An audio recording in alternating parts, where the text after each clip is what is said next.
You know that title, Streams in the Desert? It really got me thinking. Finding life abundance in the most unexpected places. It's striking imagery, no doubt. And Bishop Sanders uses it masterfully in these prayer sessions. This idea of God providing, even when things are tough, really resonating. It does. Makes me think of a time felt totally lost, spiritually just empty, like my prayers weren't getting through. Ever felt that, like a spiritual desert? Absolutely. It's universal, that feeling. Lost, alone, resources tapped out. And you're spot on. That's Bishop Sanders' whole point with the desert. But she doesn't just mean our faith, right? It's finances, relationships, even creativity drying up, any kind of lack. Right, and it's not like one's easier than the other. They all feel bleak when you're in it. Exactly. But her message is hopeful. We're not stuck wandering. She points us to Isaiah 35:67.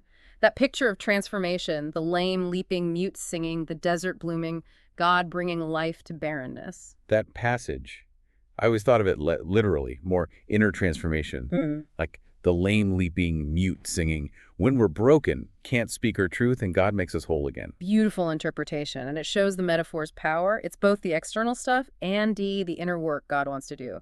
Two sides of the same coin, almost. So Isaiah's the promise.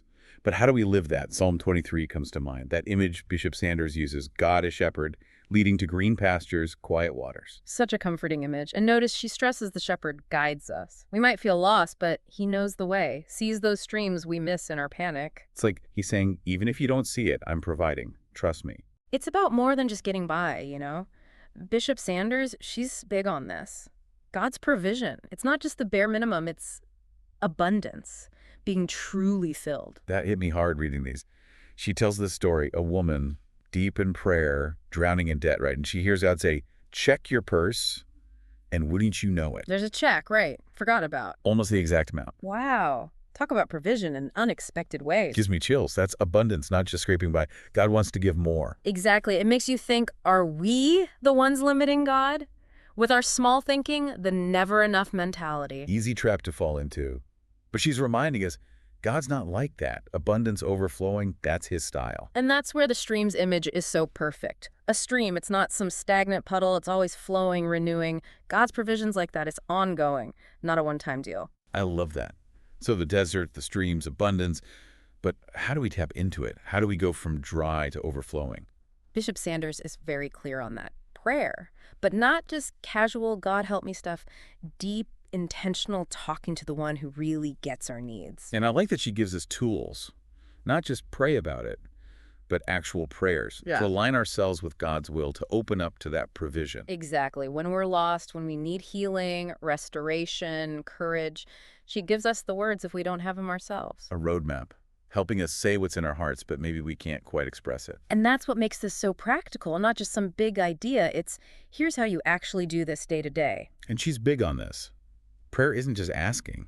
It's getting our hearts, our minds in line with God and being grateful for what he's already doing. Yes. Recognizing that God is working, even if we're blind to it. Feeling stuck in that desert doesn't mean he's not moving. We partner with him. Trust his timing. She even talks about how we try to quench our thirst with the wrong things. The success, the stuff, other people's approval. Classic human mistake, right? Looking for fulfillment where it just doesn't exist. Yeah. Ending up emptier. And that is where streams in the desert become so profound. True fulfillment. It's in our connection with God. He's that living water that never runs dry. And sometimes it's not even about a new W stream, It's like we've been walking right next to it the whole time, but we're so focused on the dry ground. It's true, isn't it? We get so caught up in what's missing, we miss the good that's already there. Totally. Like that forest for the trees thing. Too busy looking at the problems to see how God's already working. Little hints of him all around. Which is why changing our viewpoint is huge, E. Bishop Sanders, she doesn't want us asking, where's God in this mess? Yeah. But how is he working? Right now, even here. That takes faith, though, right? When everything feels hopeless, desert's going on forever, believing that even if we're blind to it, God's got a plan. Something good coming. Makes me think of that story she tells. Israelites in the desert, right? Done, thirsty, ready to quit, complaining up a storm. But God, he gives them water from a Aroki provision where they never would have thought to look. Amazing story. Like God can make a stream appear anywhere, anytime, no matter what. And that's the hope Bishop Sanders leaves us with, this rock-solid trust in God. Even in the desert, he's faithful. So if we're listening and you're feeling that dryness, that lost feeling, remember this. God's streams, they're flowing, even in the barrennest desert. He's got more than enough, and he wants to quench your thirst.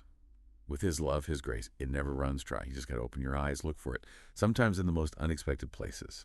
Until next time, keep seeking those streams and keep diving deep.